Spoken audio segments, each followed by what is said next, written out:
2026 বিশ্বকাপের দ্বিতীয় সেমিফাইনালে ইংল্যান্ডের বিপক্ষে আজ রাতে মাঠে নামতে যাচ্ছে লিওনেল স্কালোনির আর্জেন্টিনা। এই গুরুত্বপূর্ণ ম্যাচে আর্জেন্টিনার একাদশ কেমন হবে তা নিয়ে ভক্ত সমর্থকদের মনে চলছে চিন্তা ভাবনা।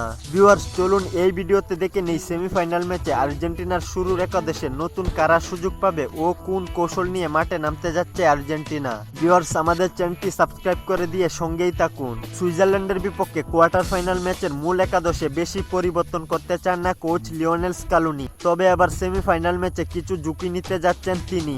এতদিন যারা বেঞ্চে বসেছিলেন সেই 4 তরুণ ফুটবলারকে এবার ইংল্যান্ডের বিপক্ষে মাঠে দেখা যেতে পারে। আর্জেন্টিনা দলে এবার রয়েছে নিকুপাস, সিমিউনে, বার্কো, লুপেজদের মতো তরুণ কিছু প্রতিভা। তাদেরকে কোচ লিওনেল স্কালোনি এখনো ঠিকঠাক গেম টাইম দেয়নি, সব ম্যাচেই বেঞ্চে বসে কাটিয়েছে তারা।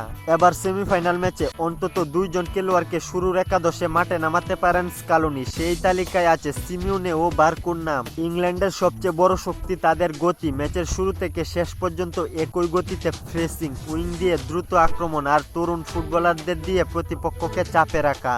আর ঠিক এই কারণেই আর্জেন্টিনার শিবিরে নতুন কৌশলের আলোচনা শুরু হয়েছে। স্কালোনি বুঝে গেছেন শুধু অভিজ্ঞতা দিয়ে ইংল্যান্ডকে থামানো কঠিন, তাই প্রয়োজনে তরুণদের গতি ও শক্তিকে কাজে লাগানো হতে পারে।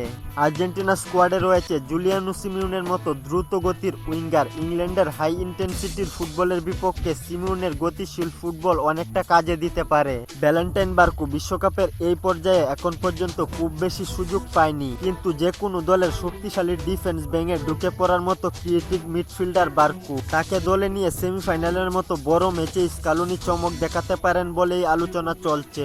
এখন দেখার বিষয় কোচ লিওনেল স্কালোনি কি অভিজ্ঞদের উপরেই ভরসা রাখবেন নাকি বিশ্বকাপের সেমিফাইনালের মতো বড় মঞ্চে তরুণদের মধ্য থেকে কাউকে সুযোগ দিয়ে সবাইকে চমকে দিবেন। কমেন্ট করে জানিয়ে দিন আপনার মতামত। খেলাধুলার গুরুত্বপূর্ণ আপডেট পেতে আমাদের চ্যানেলটি সাবস্ক্রাইব করে পাশেই থাকুন।